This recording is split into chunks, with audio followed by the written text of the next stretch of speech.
everybody, I'm Nicole. I'm Lindsay. And I'm Sarah, and together we're the co-founders of Whale Tales, a living library of cetacean stories. Today is a very special day. It's River Dolphin Day. So sit back and enjoy as we dive right in. Hooray! First of all, excited to learn that River Dolphin Day is a thing. Mm-hmm. Second of all, even more excited to welcome back Emily Cunningham for a very special episode. Hooray! Yay! Emily is a marine biologist and an award-winning conservationist. She's an ocean advocate and the co-founder of Motion for the Ocean. Emily recently got a new job as the River Dolphin Conservation Lead at the World Wildlife Foundation. Have you ever heard of it? And reached out to us to see if we would help celebrate World River Dolphin Day, which is today, October 24th. Which, of course we will. Yeah, obviously. We were super excited to talk to Emily and learn so much more about river dolphins. Plus, she introduced us to a few amazing researchers who will share more about their work and experiences in person with river dolphins. Okay, and now we're so excited for today, World River Dolphin Day, to welcome our friend Emily Cunningham back to our show. Emily, welcome back. Thank you for being here and having this great idea for us to talk and celebrate about river dolphins. Yay! Yay, thank you so much for having me back and for your openness to talk about the cetaceans that don't live in the sea.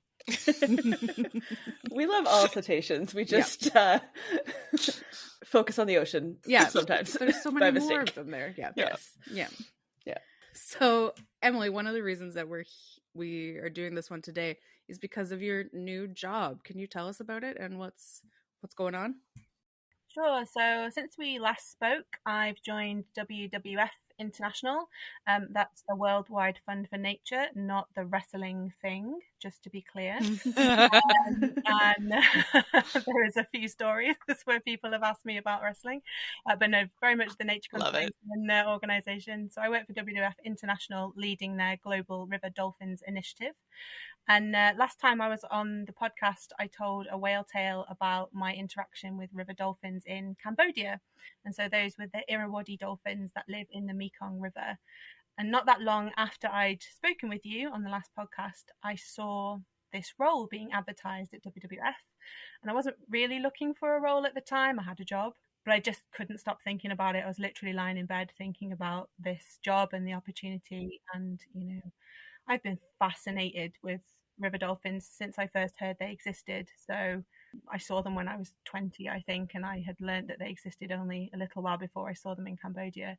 And just since that point, I thought I've always wanted to find a way to work in river dolphin conservation. And so I knew I had to at least try. So I applied for the job thinking I had absolutely zero chance at all, and then was utterly thrilled when they not only offered me an interview, and then a few weeks later gave me the job. And I'm super lucky that I can do this job from the UK, where I live with my husband, who's also a marine biologist, because it can be really hard to find jobs in the same place as your partner, particularly when you both do marine biology. So we count ourselves really lucky, and it's worked super well because river dolphins are found in Asia and South America, and so time zone wise in the UK we're kind of right in the middle. So I can speak to teams in Asia in the morning and our teams in South America in the afternoon and the evening. And that bit is absolutely so far my favourite part of the job, just getting to work every day with people from all over the world who are doing just incredible work, often in really difficult conditions, to protect river dolphins. So it's truly an honour. I'm really, really, really privileged. Yeah.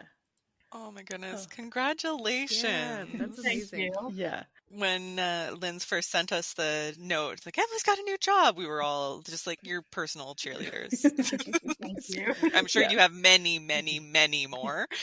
But just know that you also have 3 in British Columbia who are like, yay, Emily! Thank you very much. Yeah. Can you tell us a little bit about what you and your team do in the River Dolphin Initiative? Sure.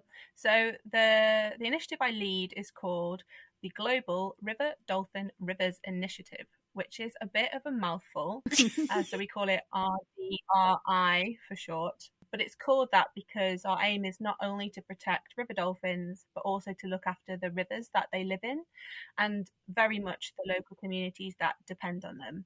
So the rivers that river dolphins live in, they are home to billions of people. You know, if we think about the Ganges and the Yangtze, you know, some of the most densely populated parts of our planet.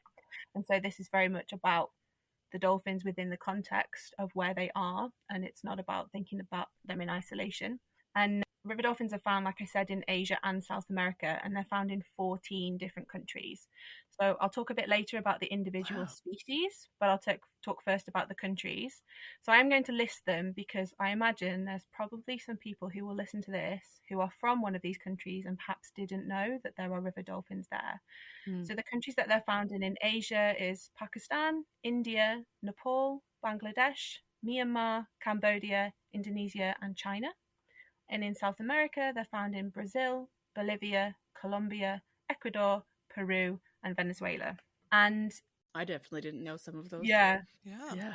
It's amazing. And the range, you know, the sort of scale of some of those rivers. And, you know, if you look at a map and you think how far it is between, you know, Bolivia and the Atlantic side of Brazil, it's huge, you know, it's continental. So you do have very ranges, some of the species. And one of the reasons I wanted to mention the countries is because last year in October 2023, something absolutely monumental happened for river dolphins. So 10 of these countries, the countries we call the range states that are home to river dolphins, they signed the Global Declaration for River Dolphins. And that was at a special event in Colombia. And this was really exciting for a couple of reasons. Firstly, it put river dolphins on the world stage. So the team here at WWF did an absolutely amazing job of announcing the Global Declaration, and the communications that happened afterwards had a reach of around 1 billion. Whoa. So that's 1 billion people who hopefully now will be aware that there is such a thing as river dolphins. And most people, like I said, even if they live in one of those countries, may not know that river dolphins are found there. So even just that kind of communications awareness piece was an amazing achievement. But the declaration itself, it means that those 10 governments have now committed to some very specific evidence-based pledges to protect river dolphins in their country. And that's a huge step forward for those governments to recognise their responsibility and sign and say, we will now do something about it. And there's, you know, the governments to varying degrees have been doing good things, but it was just this kind of moment where they all agreed what needed to happen for river dolphin conservation. And myself and my teams are now working to support the governments to move those pledges from words into actions. And a huge amount of work went on behind the scenes to make that declaration happen. And it was before my time. So I just want to give a shout out to my predecessor in this role, Daphne Willems, because she was absolutely instrumental to bringing about that declaration. And also thank you to everybody who was involved across those 14 countries that we have river dolphins, because it really was a team effort to get that declaration. And of course, thank you to the governments that have committed to supporting. And hopefully we'll see the remaining governments sign up shortly. So we're working on that as well. That's a huge accomplishment. And I think it's both the government signing on to it, but like you said, it's the awareness that brings to people in and not in those countries about the fact that river dolphins cover such a huge part of our planet. I think it's like so important for people to understand that they're everywhere, basically. I mean, they're not actually everywhere, but you know, in like rivers in Asia and rivers in South America, that covers a huge proportion of the planet. And I think like especially people who are cetacean lovers and stuff, like river dolphins is just like this group that they kind of like lump together and like, oh yeah, river dolphins, they also exist. And that's like probably most of what people think when they think about river dolphins, and then they go back to thinking about the ones that like the cetacean species that we know so much about and can see so much more easily. Bringing that knowledge forward, because if you ask most people, you're like, maybe they would be able to name some other species of river dolphins, but like where they are or anything like that, probably not something known, as opposed to like somebody who could name like all the animals in the southern residents or something, you know, like we've got to even out the balance maybe a little bit of knowledge. Absolutely. And I think, that is a big aim of the initiative. Is I think most people would be able to tell you that there were pink river dolphins in the Amazon, but probably wouldn't know, particularly Asia. I think the Asian river dolphins are less known, at least in the UK, probably in North America as well. And so one of the things that I just wanted to flag for listeners is, so we're going to be holding a special River Dolphin side event at the Convention on Biological Diversity, so the COP16 event, which is happening in Colombia. So it will be happening when this podcast is launched. So I will be there. I'm very excited to be taking river dolphins and joining with many of our partners from particularly South America to run an event to raise awareness again of river dolphins at the COP16 event. Over 10,000 people are traveling to Cali for the event, so it's going to be a big one. Wow. That's why I'm excited. That sounds like terrified. Yeah, fair. Yeah. But yeah, if you're listening to this and you're in Cali, then please reach out, and if you'd like to talk about river dolphins, then I'd love to try and catch you in one of the corridors at That's awesome. Yeah, that's fantastic. I think it really speaks to the power of bringing a whole global community together, like how much can be accomplished. Yeah, I love that. Yeah, and I think linked to that, one of the pledges within the declaration was specifically a commitment to celebrate World River Dolphin Day, which is on the 24th of October every year. So firstly, thank you to you all, to Whale Tales, for this platform to celebrate World River Dolphin Day. But anybody listening, please do share this and anything else you see on World River Dolphin Day. River dolphins need all the good publicity that they can get. Yeah.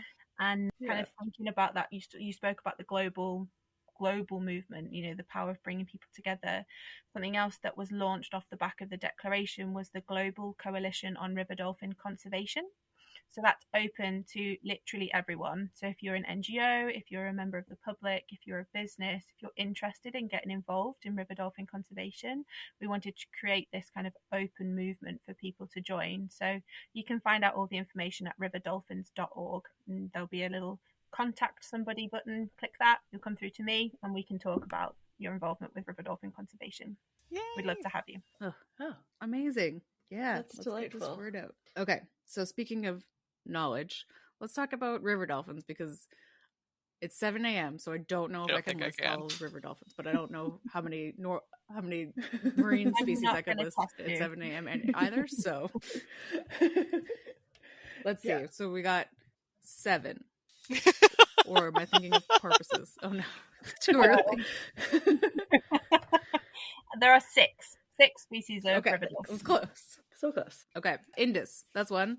Yep. Amazon. Yep. The one with that I can't pronounce. Tuxi. Takushi. Oh, there we go. I've been saying that wrong. Yeah, that was the one I was trying to pronounce. Yeah. Yep. Nope, I'm out. No. Indus. Yeah. Yep, I said that one. Oh, the one Irrawaddy, the one that you saw. Yep. How many is The that? one that starts with a B, That's the 4, Bodo? 4. That's Amazon. Right. So this is the other problem, is that a lot of them have a lot of names. There's multiple names. Yeah. They do. Which makes sense. Our guessing game is going terribly. Okay. So Emily, tell us. Yes. I'm very impressed. That's more than I think most people. Yeah, so you got both of the South American species, so the Amazon River Dolphin Orboto and the Tucushi. And so those are there. There is also probably a third species in South America that is so far considered a subspecies of the Amazon River Dolphin. It's not quite gone through the official bit yet, but just for ease, we'll just call them the Amazon River Dolphin. We love taxonomy. Yeah. Oh, me too. Was that too sarcastic? Sometimes it's a gift. Sometimes not for this podcast. Not for this show, which is this podcast is all about taxonomy sarcasm. So okay, good. Wonderful. Yeah. So those are the 2 South American species, and then you got the Indus River Dolphin in Asia. And then there's also the Ganges River Dolphin. So that's in India, Nepal, and Bangladesh. So until recently, it was thought that the Ganges and the Indus River Dolphins were the same species. So they were called the South Asian River Dolphin. But research has proven that they're 2 distinct species. So there's the Indus, which is in Pakistan, the Indus River system, a little bit in India, and then the Ganges River Dolphin, which is across India, Nepal, and Bangladesh. And then we also have Irrawaddy dolphin, which we mentioned before. So Irrawaddy dolphins are marine and freshwater. So you do get marine Irrawaddy dolphins that are found in the ocean and in coastal areas across Southeast Asia. But there are 3 small populations of Irrawaddy dolphins that are totally freshwater. So they spend their entire lives in rivers. And they're found in Myanmar and in Cambodia and in Indonesia as well. So on Kalimantan, on the island of Borneo. And then we additionally have the Yangtze finless porpoise, which is in the Yangtze in China. So it's not a river dolphin, it's a porpoise. It's the only freshwater porpoise in the world. But we class it as a river dolphin just for the purposes of the initiative. So there are 5 species of true river dolphin, 1 species of freshwater porpoise, and then there used to be a 7th species of river dolphin, which is Yangtze river dolphin, or the baiji.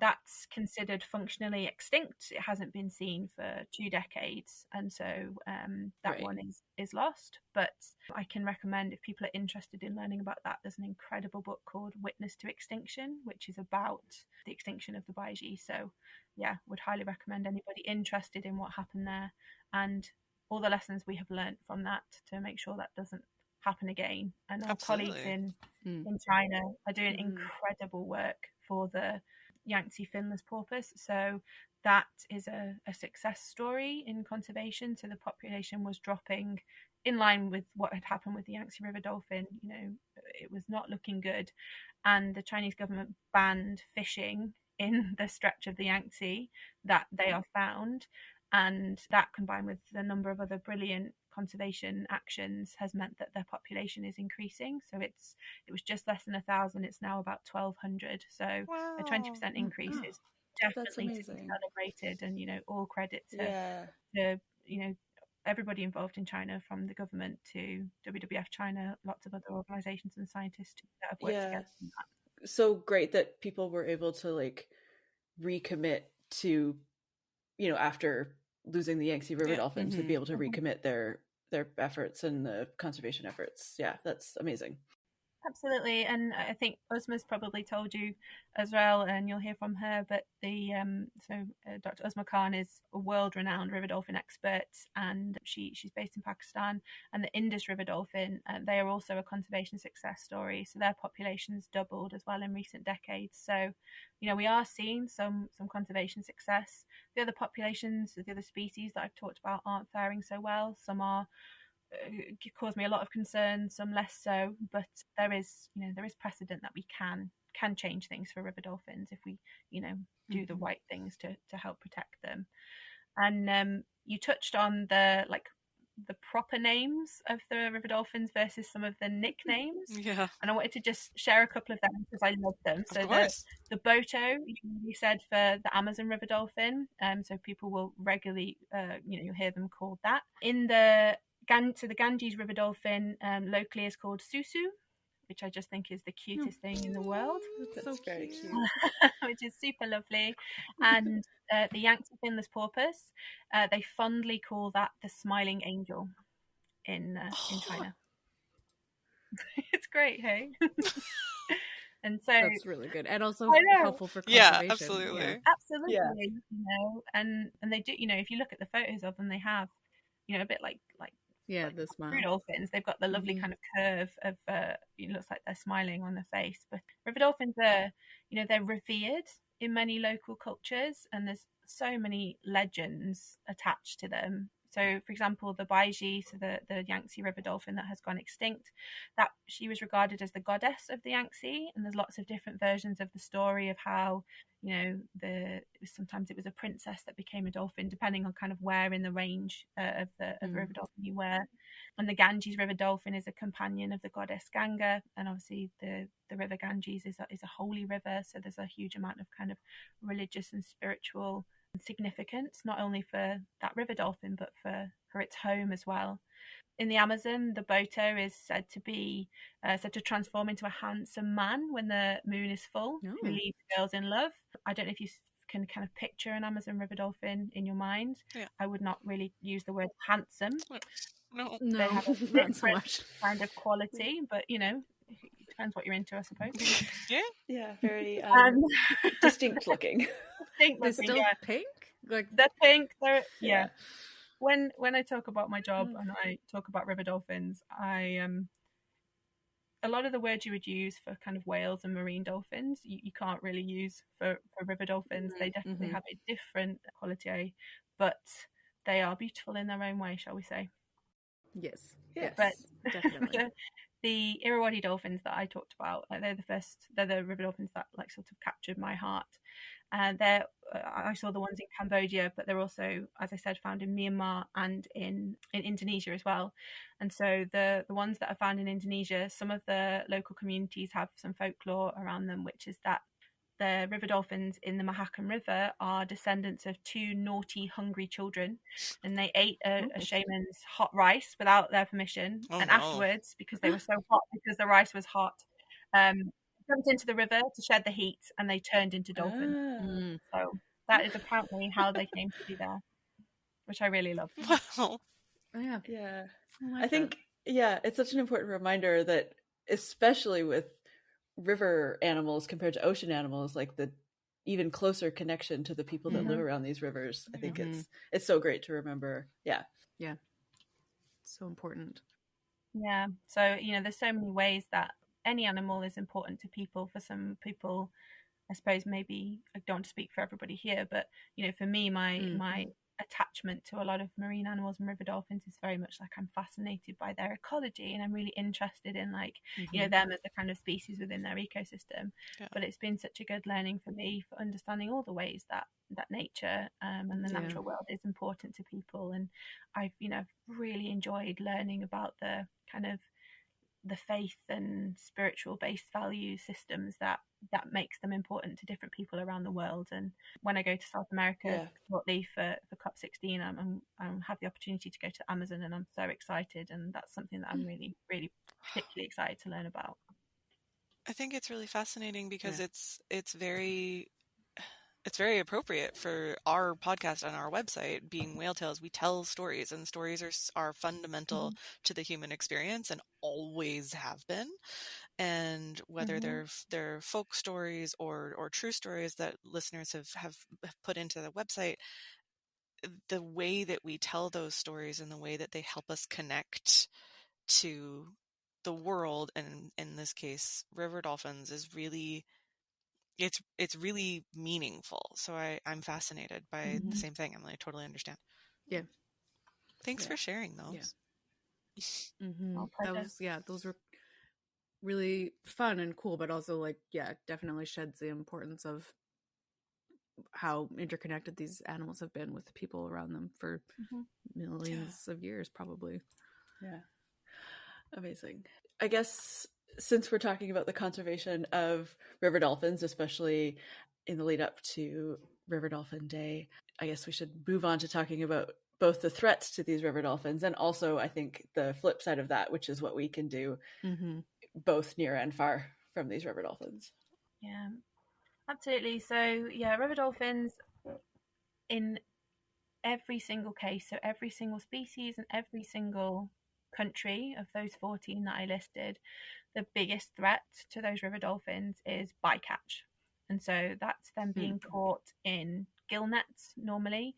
Sometimes it's them being killed as a product of electrofishing, and that's unfortunately increasing across the range. So gill nets are nets they're normally made of a kind of plastic, really tough plastic. If I with all my might tried to rip it apart, I could not. You need a cutter to get through it, and it's put into these rivers and to catch fish, obviously. And the river dolphins, all species, are unfortunately rather prone to getting caught in these gill nets. When they get caught in them, it's almost impossible to get out. They're so tough, they're designed to be strong, and unfortunately that means that the dolphins often drown, because obviously dolphins breathe air. And so there's been a lot of work by many different partners, not just WWF, very many local NGOs all around the world, to try and tackle this challenge. So there's been work with communities, huge amounts of community engagement, and working with those communities to try and find solutions to tackle the problem of bycatch. And in some places that has been creating protected areas for the river dolphins where fishing is excluded. But obviously we're always very conscious that if you prevent somebody fulfilling their livelihood, then you need to work with them to find an alternative. So we do a lot of work on alternative livelihoods as well. It's not just, enforcing protected areas. This is very much done in collaboration with local communities. And one of the solutions that's been trialled for river dolphins in the last couple of years is the use of pingers.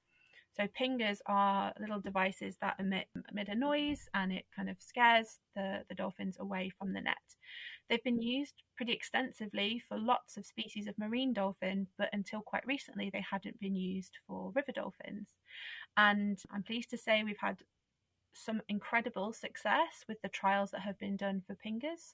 So in India and Pakistan, for example, there was a project that was funded, a Darwin Plus project funded by the UK government and delivered by WWF teams, and they found great success in an almost complete reduction in bycatch, but also an increase in the catch. So because the dolphins weren't going near the nets, they weren't stealing the fish. Yeah. So luckily the local fishermen were getting a better catch, and also meant that the dolphins will normally preferentially take the bigger fish. So actually if they're not going near the net, then the local fishers are able to then get a higher income, which is a bit of a win-win.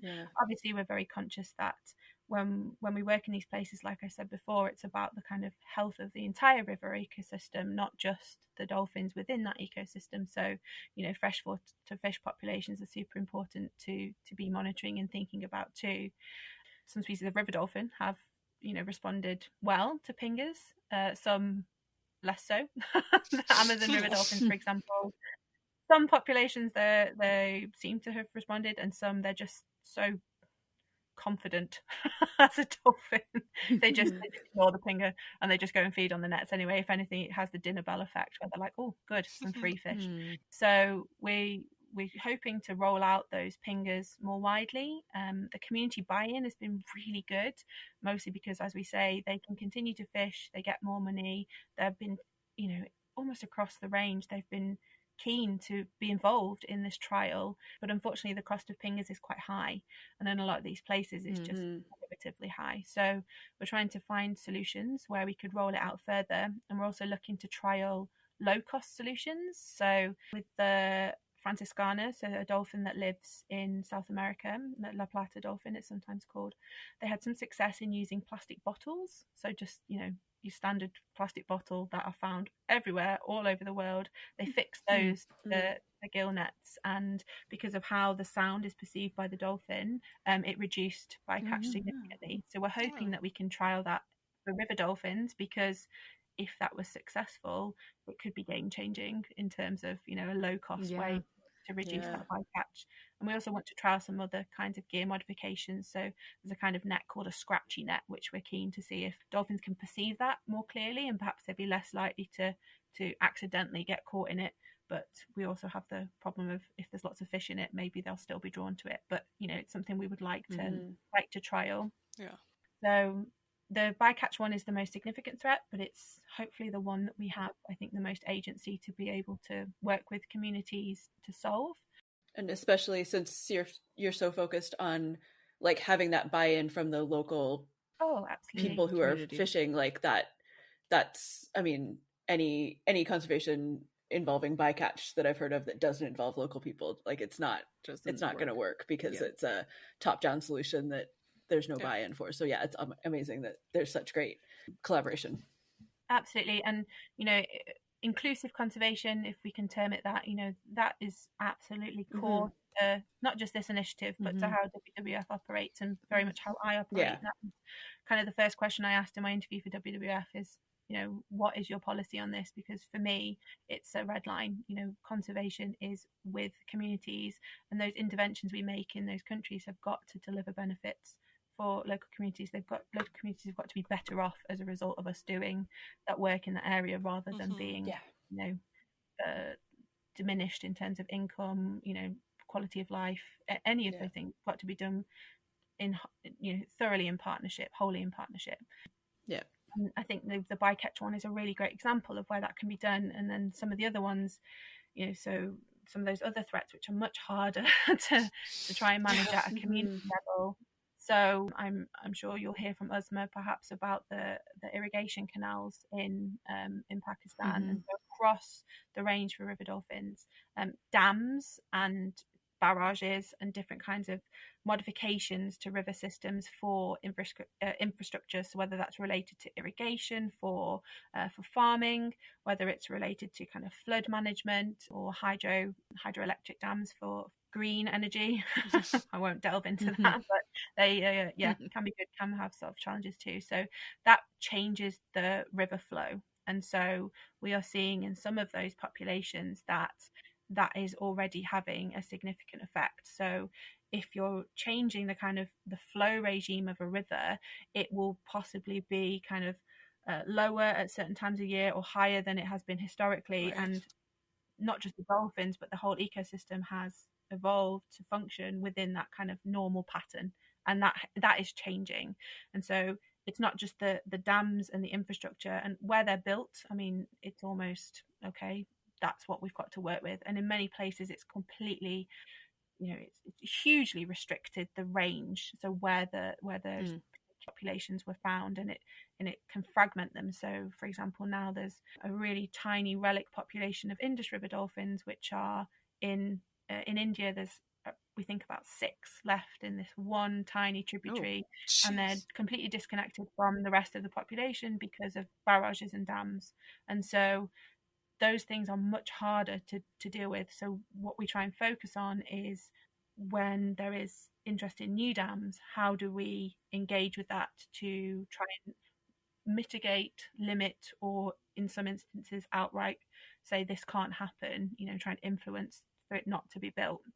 And so in Cambodia, for example, the government has said we won't build any more major dams for a period of time because we know of the effect it will have on the dolphins. And if you add to all of this mix climate change, we are already seeing really significant changes to flow in different, across South America and Asia. And particularly in South America, drought is becoming a huge challenge for the river dolphins of the Amazon. So last year, you might have seen in the news that there were mass die-offs of river dolphins in the Amazon. We lost hundreds of animals. And as a result of that, the teams in South America have done great work to try and improve kind of their early monitoring systems and learn about translocating animals. So if water levels were to drop so low that the animals couldn't survive, then could they move them to an area of deeper water, for example?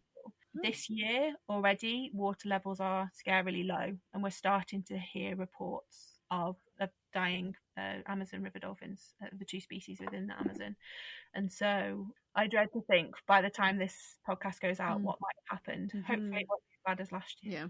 But that is, it's much harder for us to do any kind of direct intervention. That is a climate issue that is affecting the rivers themselves. Yeah. And if we're seeing with the river dolphins, it's also, of course, having a huge impact on the freshwater ecosystem as a whole. So that we continue to study this, the effects of flow, and think about what realistically we can do and try and mitigate some of those other threats, so that, if we can't change the kind of climate impacts, then at least we've done everything we can to try and mitigate the other threats that are facing the species. So the climate, any and every species is the same story, but it's particularly acute for river dolphins, because if you imagine for a marine dolphin, they've got more freedom to move. Deeper water you can move to, or warmer or cooler, or there's that space for range shift. Whereas for a river dolphin, we just that isn't viable. So and when you get the populations concentrated in smaller and smaller places, so for example the Irrawaddy river dolphins in the Mekong, they used to be found on quite a significant stretch of the Mekong, all the way up into Laos. And Laos lost its last river dolphin in 2022, and now the river dolphins in the Mekong are just within about 3 pools, so a much smaller range than they ever were before. And obviously that then makes them more at risk from, for example, a disease outbreak, a pollution incident. If that is where they all are, and that's where a lot of the fishing activity is, for example, then it just kind of brings lots into a like smaller and smaller area of coexistence, a little bit more concentrates. Yeah, absolutely. Concentrates any problems. And like habitat fragmentation in general. Yeah. And so obviously we're then conscious of, for dolphin watching, which is, people who want to go out and see the river dolphins, which is fantastic that people want to do it, but that's got to be done sustainably. So if they're in like a super concentrated place and there's nowhere else for them to go, it brings an even greater need for that dolphin watching industry to be done responsibly and to limit disturbance. So that's one of the ways that people can help, is that if they are off the back of this or something else, they're like, I never knew there was river dolphins, I would like to go out and see them. It's just making sure you pick a responsible guide, a responsible boat, do your research beforehand. There isn't like a scheme as such, like there is for other kinds of cetacean watching, but you can always kind of reach out to local organisations. So if you go through riverdolphins.org and you find, an organisation that's working on river dolphins in the country you want to visit or where you live, you can always reach out to them and ask, who's a good provider? What would you recommend? Because then it creates that kind of market demand for the good providers rather than the ones who are perhaps not as responsible with the river dolphins. And obviously, good practice, no matter what species you're going to look at, don't encourage your driver to go closer. Trust their judgment. If they say this is as close as we're going, you have to respect that. It's for the good of the dolphins. Absolutely. So it was very doom and gloom. It's not all doom and gloom, but river dolphins have there's a lot of challenges that face them for sure. It must take a tremendous and fearsome spirit for you and everyone who works. I mean, we say this all the time, but people who work in conservation, especially facing such odds, to, wake up and smile and persevere and find hope every day. It's really inspiring. Absolutely. And, I am in this, I guess, fairly privileged position that because I am a little bit removed in the kind of geographical sense, I sort of log onto my computer from the UK and I speak to these amazing people who that day have been to recover a dolphin that's been caught in a gill net, or they say, oh, we've just heard that there's 5 more that have died because of the drought, and so I am also in awe of the those who are very much on the front line, and it is within their own communities, within and particularly when we talked earlier about the kind of spiritual reverence and significance of river dolphins, and if that's somebody from that community, it has an impact on a different level than perhaps I love river dolphins, but I also recognize that I am here and I am a little bit away, and my relationship with them is probably slightly different. But if there's anything I hope that people can take from listening to this, is that river dolphins, they do have a chance, but the window of opportunity is closing. There are incredible people all across the world doing a lot to help river dolphins, and so one of the greatest things that anybody can do, and it's completely free, is just to help us raise awareness of river dolphins. So you can of course follow WWF, any of our partners. So if you, like I said, go to riverdolphins.org, there's this list of people all over the world. I will be happy if you follow any of them. It doesn't have to be WWF, and if you are in a position to be able to support with donations, then please do so. Any of those NGOs, we very much appreciate that support, whether it is in awareness or financial, because river dolphins are so precious and so rare.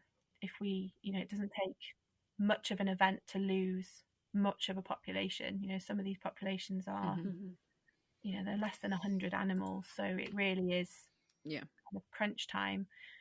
One, we've seen with Indus river dolphins and with the Yangtze finless porpoise that you can bend the curve. So, they, at one point in time, if we'd have talked about those species, I'd have said, oh, I don't know if you ask me honestly, if really I am that hopeful about their future. I am hopeful now, very much so, because of really incredible work that's been done. And so I sort of take that and use that to say, well, we've learned a lot from those success stories. Our knowledge is improving all the time, and the more people that are aware of this challenge, so the more, the more governments, the more funders, the more people with influence who know, the more likely we are going to be able to change this. So it's kind of creating this huge team River Dolphin who are working together to try and kind of tackle this problem. And no matter where you live, if you're living in the UK like me, you're living in Canada, you're living in somewhere where there is or there is not river dolphins, you still can help support. So please don't go away from this feeling downhearted. I don't feel downhearted. No, for sure. Great. Yeah. Shirts made. Team River Dolphin. Yeah, absolutely. Yeah, please can someone make those? That'd be great. Okay, that was amazing. It was definitely one of those things of like, I'm trying to rally now because I do feel a little bit, but we can do it. But we can do this. Yeah. We can, absolutely. We've shown that we can. And exactly. There is so much more on our side all the time. The fact we've got the global declaration, the fact that we've got the global coalition, that momentum is building. And, it's my honour to try and keep that going, kind of standing on the shoulders of those that have worked on this before me. So, yeah, everybody. Yeah. And so lucky that we're in a time that we can connect all these smart and passionate people all over the world to come together. Yeah, absolutely. Yeah. River dolphins are, try and think of them as the ambassadors for their river systems. So, if we protect the river dolphins, we protect the wider river system. So that's all the fish and all the other awesome stuff, many of which is probably not even documented by science yet. Yeah, we protect those too. And then obviously by extension, we're helping support those communities who rely on those rivers. And so kind of all in the river dolphins, I see them very much as the catalyst for some really great things in the countries that they live. So I'm hopeful. Yeah, great. Amazing. Fantastic. Okay, I think that this is going to wrap up our time with you, Emily. Thank you so much for this, talking to us about this, helping us spread the awareness, teaching us so much stuff. Now I can probably list all the species. And happy River Dolphin Day. I hope you're having a great time in Colombia and you see many, many pink botos. And if there's a full moon, look out for the pink men, I guess. I don't know. Maybe run away. Yeah. Yeah. Before we wrap, where can people, like, we've got riverdolphin.org. Are there places that people can follow you? Is there any specific WWF accounts to follow? What kind of social media stuff can we look into? Sure. So the main WWF international socials are your best place to go to find River Dolphin information. If you're in a country, your own country may have their own WWF office, so please follow them as well. And they do a great job of sharing not just the River Dolphin work, but the amazing work that's happening across the planet. And please do follow me as well. I am on Instagram as Marine Biology Life, or you can find me on LinkedIn or Facebook. If anybody still uses Facebook, I am also Marine Biology Life on there too. Great. We use Facebook. So awesome. We follow you already. Okay. Thank you so much for being here. And I hope that you have a great day. And thank you. Thank you so much. It was great to see you, Emily. Bye. So I had the pleasure of talking to Dr. Uzma Han. Uzma is the Asian lead for the WWF River Dolphin Rivers Initiative and a world-leading expert on river dolphins, and was also recently on BBC Planet Earth 3. Amazing. She is based in Pakistan. Today she's going to tell us a little bit about river dolphins that you can find in Asia, primarily the Indus River dolphin, and share a few encounters with this amazing species. So now we have Uzma Han, who's going to talk to us about Indus River dolphins and a little bit about the work that she does. Hi. Hi, thank you so much. Thank you so much for being here. It's always a pleasure to talk about river dolphins. So Indus dolphin is a very special river dolphin because it's an obligate, as we say, it's an obligate river dolphin species. It can only survive in fresh water, and it's an endangered species. It's blind. Oh. And we have it primarily in Pakistan, with a tiny population of under 10 individuals in India. So it's extremely special because it's more related to, I would say, the toothed whales than any other river dolphin species. And as I said, it's endangered. We have only 2,000 of them left. And there is a tremendous population decline. The range, obviously the population data is recent. We have it for the last 20 years. But there's 80% decline in the range. So, it's shrinking and we have lots of challenges. But it's an extremely exciting species because, it's blind and still it can navigate primarily through echolocation. It's unique. Totally. So do we know about, I'm assuming it's blind because the rivers that it lives in are so murky that it's kind of just was pointless. So at some point around evolution, it just lost its eyesight? Yes, that's correct. So it evolved from a marine mammal.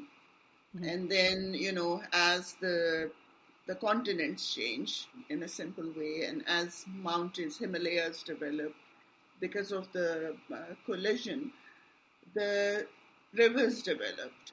And that marine individual evolved very differently because it then ended up in rivers that were silt-laden.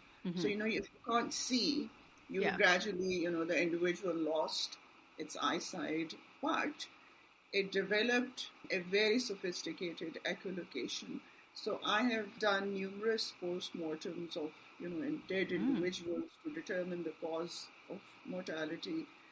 And we find very tiny fish, small freshwater shrimps in the stomach.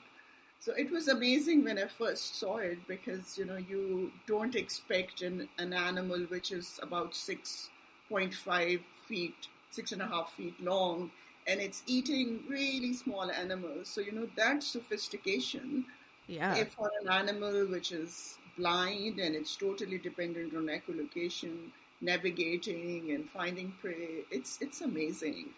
Wow, that's really, really cool. Again, as I'm sure we've talked about, we don't know a lot about river dolphins, so this is fascinating. It's one of those things you don't really think about. Like, obviously, rivers are silty, but just at the echolocation, they probably win echolocation awards. Yes, echolocation. And we have Indus river dolphin, as I said, is primarily in Pakistan with a very small population in India. But Asia has other river dolphins as well. So we have 3 more species. One is very closely related to the Indus river dolphin, and that's Ganges river dolphin. Right. It's in India, Nepal, and Bangladesh. But then we have Yangtze finless porpoise, which is critically endangered and is in the Yangtze River.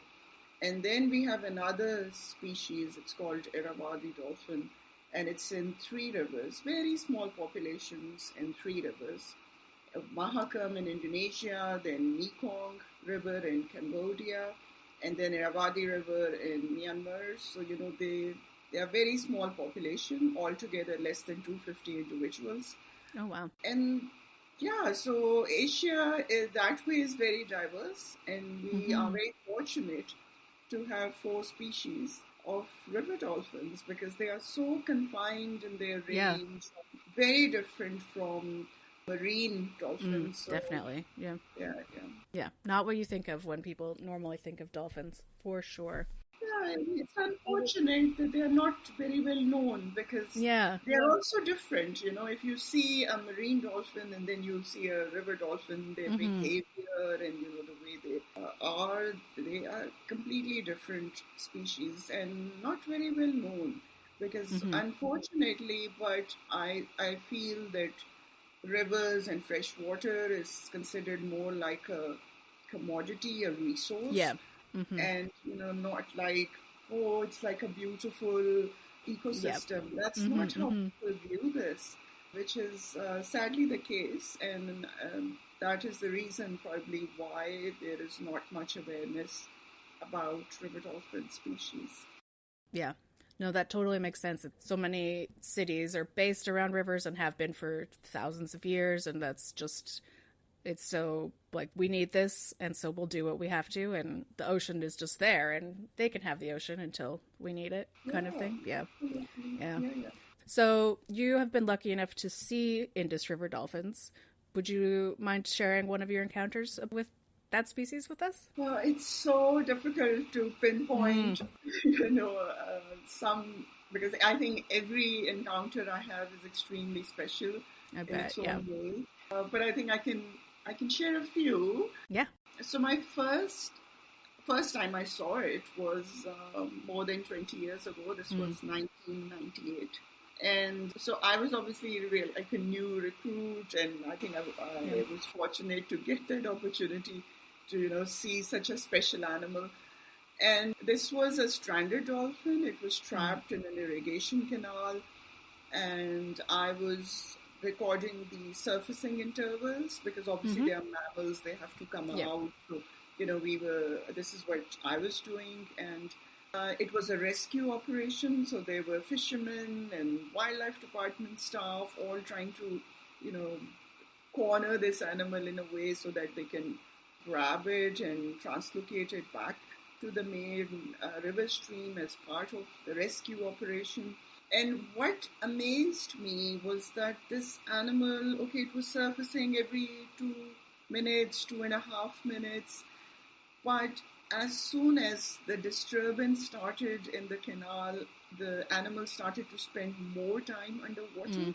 So, it was so attuned to the surroundings, and it was responding to what's happening even outside the water. It was amazing, and it was kind of dodging all the fishermen all the time. Oh, yeah. And it was amazing. They are very clever, very smart animals. So yeah, that was my first encounter, and I must say that I really loved being there and seeing the animal. And then over the years, there were various situations when I was also part of the rescue operation, taking a dolphin, moving it. And I noticed that, you can actually, the way you behave towards the animal also changes if it's stressed. I've been in situations where, the animal is really showing the signs of stress because it's being handled and, there's a lot of noise, disturbance. And you can actually calm the animal by just gently giving it a rub. And I tried it. I thought, if it works with pets, it may work with a wild dolphin. And it did. So it's just amazing. I just loved those sort of experiences, like really close. It left an impact on me. And I think I can never stop working for river dolphins. They are extremely special. Yeah, absolutely, especially with such close encounters, one-on-one kind of thing. That's incredible. So you talked about the strandings, obviously, and we've touched on the river issues. So can you talk a little bit about what the main issues are to these dolphins? I'm just guessing pollution, noise, boat strikes, that kind of thing. So the issues with river dolphins in Asia are quite diverse. So they are obviously overlapping issues that are common, but then the rivers are quite different. If I start with Indus dolphin and Ganges dolphin, both rivers are heavily built up. When I say built up, it's like dams and barrages that are raising the water level to divert water from the river into irrigation canals. And these countries have some of the largest networks of canals for irrigation purposes. So, really the water is being taken from the river. Resultantly, the dolphin habitat is increasingly fragmented. There is less flow, there is diversion. So dolphins get stranded in small pools and canals. This is a serious problem. And in canals, they are very vulnerable to fishing gear. They get entangled in fishing nets, and because the canals are also contracted out for fishing. So there is a contract fishing system, and there's auction of contracts. So this bycatch is a serious problem, which is common to all dolphin species. But in particular, South Asia, stranding in canals is also an issue. If we talk about rivers in Bangladesh, some of the rivers, parts in India and China, they are also used for navigation purposes.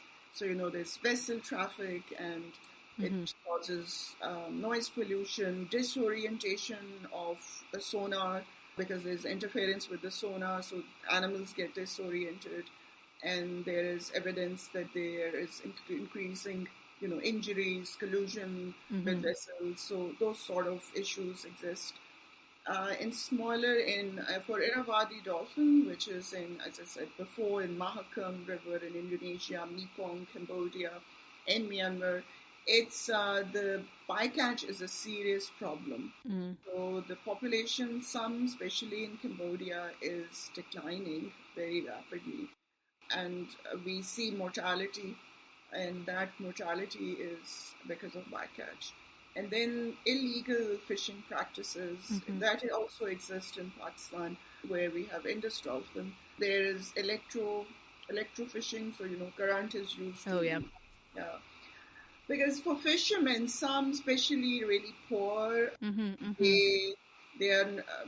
I should not even call them fishermen, but they're for their livelihood communities. They can't even afford to buy fishing gear in some cases. So they would just use, borrow somebody's battery generator and would use electrofishing methods or pesticides to kill fish. We have had problems where we witnessed dolphin mortality, freshwater turtles mortality, because of use of some poison to catch fish. So these are issues, and we really we are working with communities so that, we enhance their livelihood opportunities so that they are not completely dependent on freshwater fish, because that is where there is a little bit of conflict. So one of the ways where we have tried, and it has worked really well, is the use of pingers. Pingers are deterrents. They produce sounds that dolphins don't like, and they move away from that area. So we have tried them successfully in 3 river dolphin countries in Asia. We have tried them in Indonesia, we have tried them in Pakistan, in India, and at least in 2 countries of these 3, there is also increase in fish catch for fishermen. And they love it. And there's a lot of demand for pingers, and because they see that there is an improvement in their livelihood. That's what their ultimate objective is. They have to feed their families. So we have to now, which is also very challenging, is to plan our conservation projects in a way that they are helping communities. Otherwise, we cannot be successful. So we work very closely with communities and think of ways where it's mutually beneficial, for dolphins also as well. Yeah, that's definitely the best way to get people involved, and for it to work, because if you're gonna, it's such a problem in so many places with people who rely on taking food from the ocean because they need to eat and feed their families. So it's a worldwide problem, unfortunately. Yeah. So is there anything else that people can do? Like, you've obviously the local communities, but worldwide, is there anything that people can do to help these dolphins? Sustainable fisheries or anything like that? Sustainable shipping, thinking about what they buy? I don't know. Any suggestions? Yeah, obviously as consumers, we need to be more responsible. Yeah. And I always say that, especially for people here in the range countries, they have to think that when they open their tap, this water from one way or the other is coming from a river. It's fresh water, it's precious, it's home to numerous species. So we must not waste. We have to always think that there are animals, there are endangered species that are dependent on the very same water. So it's very precious to them. It's like, we are taking away something from their home. Absolutely. We have to be really responsible. And we have seen that species that have declined various ecosystems obviously are witnessing decline in species. Freshwater is at the top. Freshwater is losing species very rapidly, and it's our responsibility. It's not like, it's a statement, save water. It's not like that. We need to take this responsibility. And fresh water is also, it's precious in a way because it's impacted heavily by climate change. So the responsibility of freshwater use is tied to many other things, our consumption patterns, and I'm sure people now know a lot more. There's a lot more awareness, but still I feel that we don't take that responsibility. Some do, but by and large, we need to be more responsible in our choices. Absolutely. Yeah, it's a hard thing to think of every day, but small steps, getting into patterns will help everywhere. That's great. Is there anything else that you would like to add? Anything I didn't ask you yet? Actually, I did want to ask about Indus River dolphins. You said they were about 6.5 feet. What do they look like? Are they gray, brown, spots? I don't know anything about these guys. Yeah, so I would say that Indus dolphin is quite camouflaged in its habitat. That's my guess. So yeah, it's grayish in color. It has a long rostrum, like the snout, which has teeth. And a lot of people actually, in very remote communities, they think it's a dangerous animal because the teeth are quite visible. But these teeth are only for grabbing. So, they grab their prey. It's not like they chew. So, yeah, they have a long rostrum, and it's a large animal. And we tag dolphins. Recently, we put satellite tags on 2 dolphins. So, those were actually slightly larger than 6.5 feet. Oh, okay. Both were females. And their teeth were very worn out.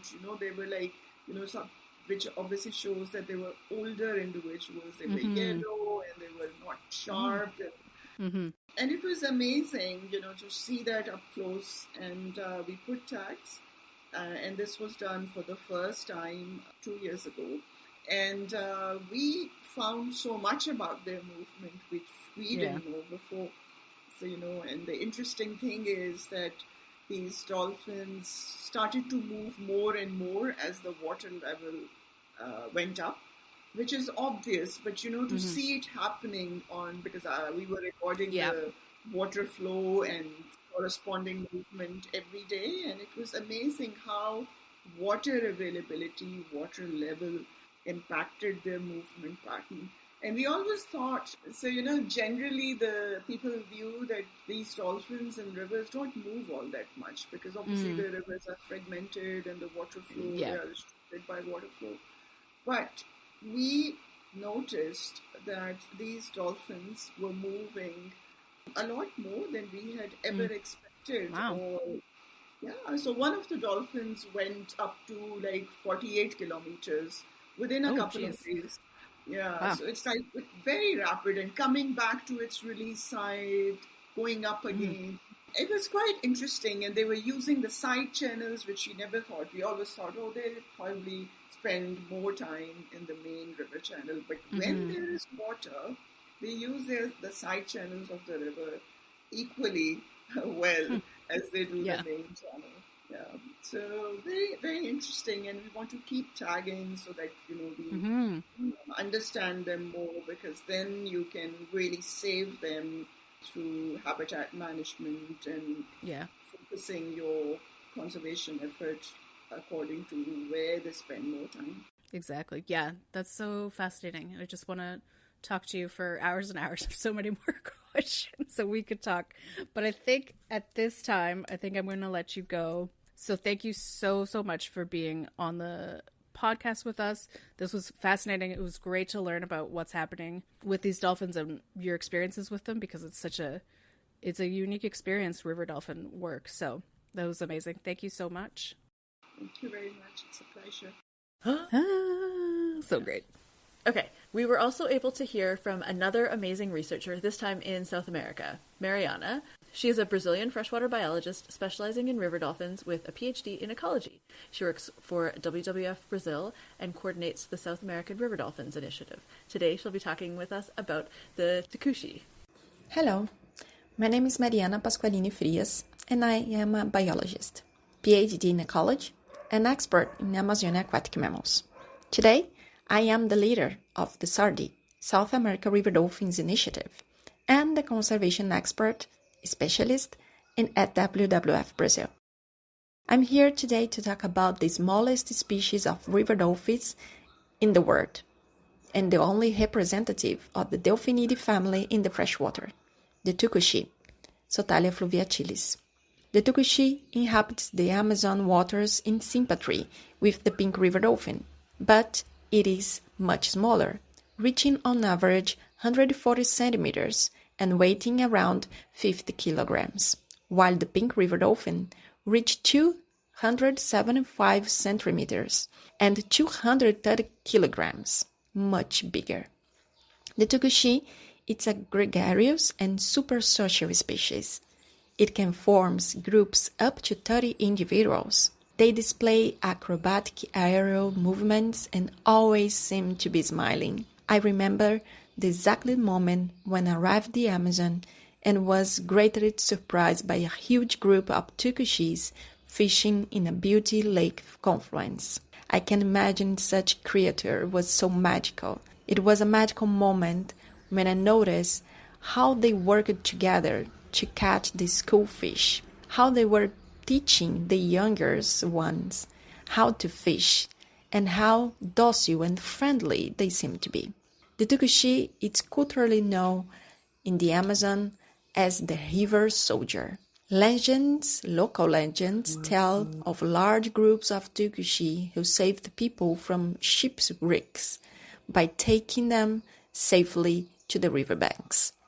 The tucuxi is less flexible animal than the pink river dolphins, and therefore doesn't go to the gill nets as closer to fish in the gill nets as the pink river dolphin, as it cannot avoid them because it's not so flexible. For this reason, fishermen have sympathy for this species and say that they help to surround the school of fish to increase the catch in the net. It seems to be a relationship of companionship with the fishermen, who see it as defender of the rivers. Just like the pink river dolphins, the tucuxi is highly threatened and vulnerable to the all changes that are occurring in the Amazon river system, as well as the cumulative negative effects of human actions and the unregulated use of natural resources. Over the last year, in September 2023, many of these animals died during the dry-off that hit the Amazon in the extreme drought seen in this region. These animals, it's mammals, just like us, and have the body temperature around 36 degrees. But at that time in the river, the temperatures reached 41 degrees, high levels of temperatures that led that animals to heat shocks, so they respond as not tolerant to those changes in the environment. So now, tucuxi and the pink river dolphins are emblematic species telling us about the problems faced in the climate change in the Amazon, showing us how the biodiversity is responding to those climate change and how vulnerable, exposed, and impactful will be to lose these species, which represent the entire Amazon ecosystem resilience that has been evolving to inhabit this environment for more than 2 million years in this region. So we are affecting the geological temporality. We are, as humans, changing the geological process and the biological process of evolving in such environment. And now is our responsibility as well to searching for solutions and trying to protect these animals for extinction. Oh, sounds so fun and So nice and amazing. Oh my gosh. smiley. Mariana also shared with us her experience working with the Araguainian river dolphin, or boto, so the Araguainian boto. This is an animal that hasn't yet been officially recognized as a species. If you thought taxonomy for killer whales was complicated, you should check out the Wikipedia page for the boto. That was a fun thing I deep dived in. Yay, speciation! Mariana talks a bit about the work they are doing to get genetic sampling, which can prove tricky when you're dealing with cetaceans that may be outsmarting you. I'm here today to talk about the species of river dolphin, recently taxonomically described in the Tocantins-Araguaia River Basin, the Inia araguaiense, or commonly known Araguaian boto. This species was recently described in 2014, but its specific status has not yet been recognized by international taxonomy committees. Therefore, one of our research's focus is collecting enough genetic and morphometric information to classify it as a new species. This is where the story begins. River dolphins are a species that barely show themselves on the surface of the water, but part of their back and dorsal fin are visible during diving and breathing movements. We then decide to try genetic sampling techniques using crossbow to sampling Araguaia river dolphins in the Tocantins River. The Tocantins River was transparent waters with visibility of over 1 meter below. This gave us the hope that it would be easy to obtain samples, since we could predict the animals' movements, behaviors, and hit the dorsal fin right on the target. But these animals are extremely flexible and intelligent, smart individuals. They made 306-degree turns underwater, observing us and predicting our movements. We could feel they were monitoring us much more than we believed we were monitoring them. It was even possible to identify different individuals looking for different positions around our boat to access us, to watch us. All of this underwater behavior and movement, because of these, they emerged far away of the boat, and for that, trying to avoid to be risked to be hit. After 7 days of field work, under a strong sun and hot, we managed to obtain 5 samples of these individuals, and we were considering a huge victory, because it's really complicated to sample those animals in such incredible space and beautiful landscape. But it's very challenging because this animal seems to be much more intelligent and smart than we thought. And they were predicting how to respond to the both movements. After day, we were looking at this behavior and trying to predict how they would respond. But in the end, we just thought we are not so very clever as we thought to be able to predict those movements. The Araguaia river dolphin is really threatened. This species is restricted to the Tocantins and Araguaia major rivers and their tributaries, lakes. Today, we see this population fragmented over a 6 piece of reservoirs, dams, between hydroelectric dams. So the genetic diversity is going down. As well, we are seeing some different behaviors of these animals in this area because they have a lot of contact with populations, in human population in these areas. And events of negative interactions are very often, mainly in the Araguaia River, where the sport fishing pose some very risky threats to these animals, and they end in entanglements or caught in lines where the fishermen hurt them. So we are working with our best resources to make our best science in the region, making the network to understand all the threats, the magnitude, how they are spread, how they are the level of these threats, so we can design an action plan to protect these animals for a long life. The river dolphins generation, it's about 30 years, 30 to 40 years. So losing one female can cause a big damage in population. And we have lost over the 2 years we have monitoring carcasses in the Araguaia River, more than 12 animals death.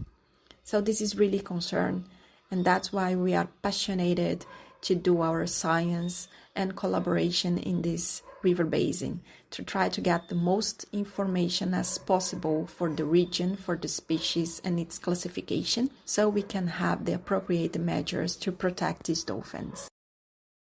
So fun. Crazy. It must have been a fun but frustrating but satisfying I bet. trip. Yeah. Thank you so much to both Uzma and Mariana for talking to us. It was so incredible to be able to learn about these species directly from the researchers and get some firsthand knowledge about the issues that they face. And also, again, thank you to Emily for introducing us to Uzma and Mariana. Yay. And for being on the podcast, all three of you. So great. Thank you. That marks the end of our podcast on World River Dolphin Day, but probably not the end of World River Dolphin Day, though who knows when you're listening to us. So. We would love to hear your thoughts on this very special episode, or any of the episodes that we have put out to the world. So please visit our website at whale-tales.org to find links to all of our social media handles so that you can drop us a line. As Emily said, you can find her at Marine Bio Life on Instagram, and everything you've ever wanted to know about river dolphins, you can find at riverdolphins.org. There's an S in there, as I found out when I typed it in wrong.